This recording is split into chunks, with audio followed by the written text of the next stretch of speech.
A single bean could once buy your dinner, be faked by a criminal, and set the price of a human life. Long before chocolate meant a wrapped bar on a shop shelf, it was sacred. The story of chocolate traces back through the ancient Maya to the earlier Olmecs of southern Mexico, where the cacao tree grows wild and native.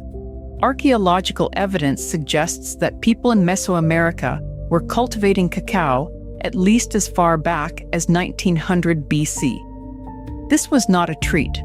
It was a substance believed to carry divine power.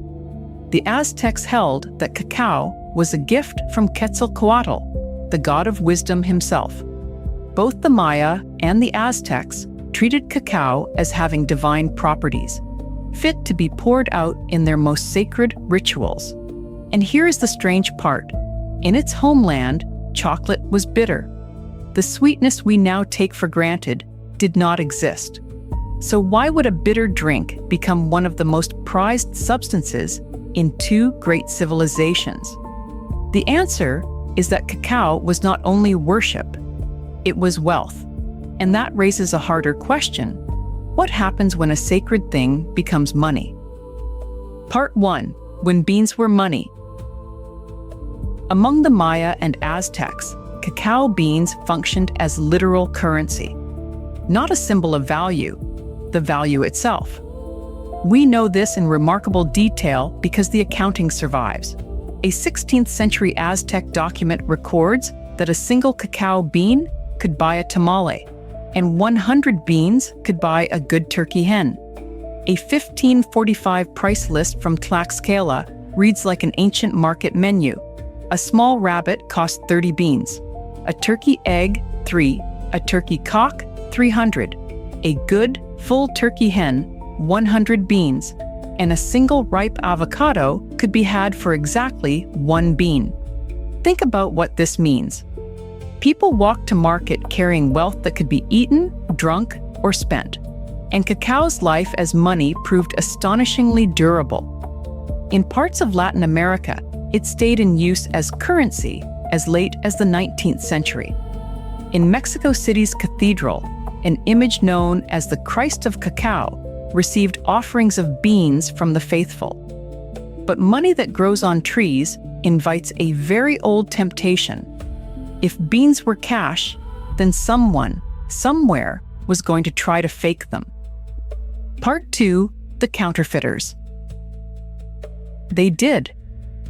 The 16th century Florentine Codex describes a fraudster at work, and the method is disturbingly clever.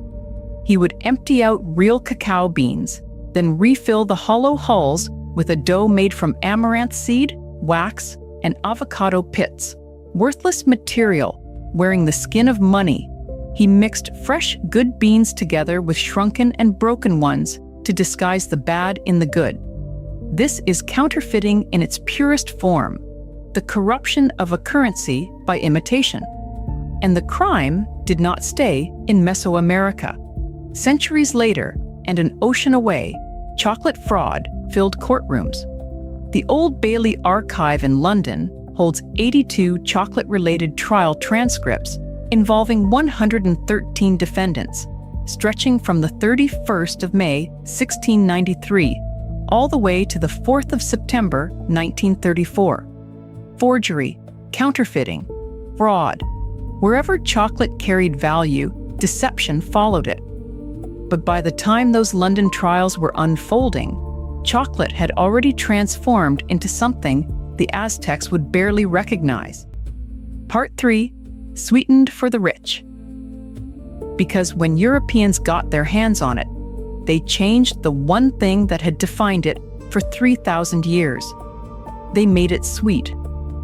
Sweetened chocolate did not appear until Europeans encountered the Americas and began adapting the native drink to their own taste.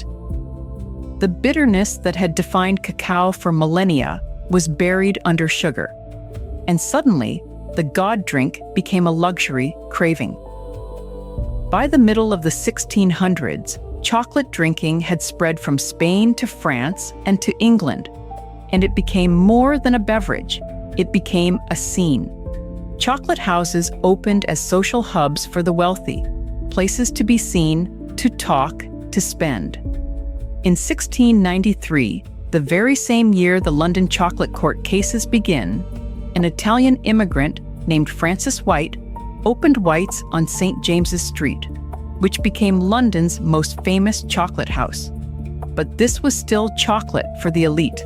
Expensive, exclusive, a marker of status. For chocolate to reach everyone, it would take a machine and an idea. And the man who built that machine had no way of knowing that his invention would help unleash a demand so enormous. Part 4, the machine and the masses. It would be fed, in secret, by forced human labor. In 1828, a Dutchman named Coenraad Johannes van Houten patented a press that changed everything. His machine extracted cocoa butter from roasted beans, leaving behind a fine cocoa powder, a technique still known as the Dutch process. Combined with the wider force of the Industrial Revolution, this transformed chocolate from an expensive, bitter drink into an affordable confectionery. What had been the currency of gods and the indulgence of aristocrats became a cheap bar for the masses, and demand exploded across 19th century Europe. But every one of those affordable bars needed raw cocoa, more and more of it, faster and faster. So where did it come from? Between 1905 and 1911, one place on Earth produced and exported more cocoa than anywhere else: the islands of São Tomé and Príncipe, off the coast of West Africa. They earned a cheerful nickname, the Chocolate Islands. Britain's three biggest chocolate makers, J.S. Fry & Sons, Rowntrees, and Cadbury Brothers, sourced their cocoa primarily from there. It was efficient. It was profitable. And behind the pleasant name lay something Britain would soon be forced to confront.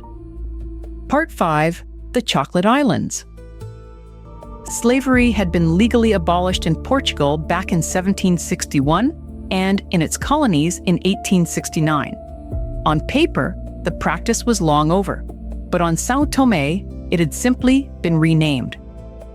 In August 1906, a British Foreign Office investigator named Arthur Nightingale reached a blunt conclusion. The people working the plantations were slaves who had merely been relabeled services, contract workers. The euphemism concealed forced labor. This did not come out of nowhere. Years earlier, in 1901, William Cadbury had received sale particulars for a São Tomé plantation. Listed among the assets for sale were roughly 200 laborers, human beings itemized like equipment. Cadbury's board agreed to fund an investigation. What followed was slow, and its slowness became controversial. Finally, on the 19th of March 1909, Cadbury announced a boycott of cocoa from São Tomé and Príncipe. Fry's, Rowntree, and the German firm Stolwerk followed, shifting their supply toward the Gold Coast, modern Ghana. But the delay had a cost. In September 1908, the newspaper The Standard accused Cadbury of hypocrisy over slave-grown cocoa. Cadbury sued for libel, and in a 1909 trial, where The Standard was represented by Sir Edward Carson, Cadbury won, a victory in court. Part 6, the bean today.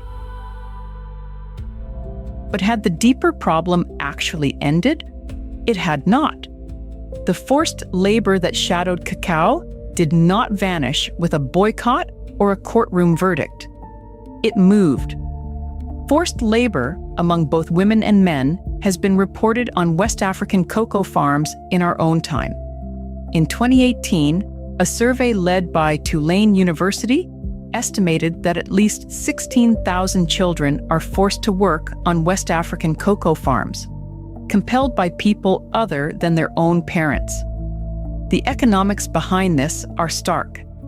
The typical Ivorian cocoa farm is small, with a household income of around $1,900 a year, below the World Bank poverty line. Some of the child laborers are trafficked across borders from Burkina Faso. And the promises made to fix this? Major chocolate firms, including Hershey, Nestlé, and Mars, pledged nearly 2 decades ago to eradicate the worst forms of child labor.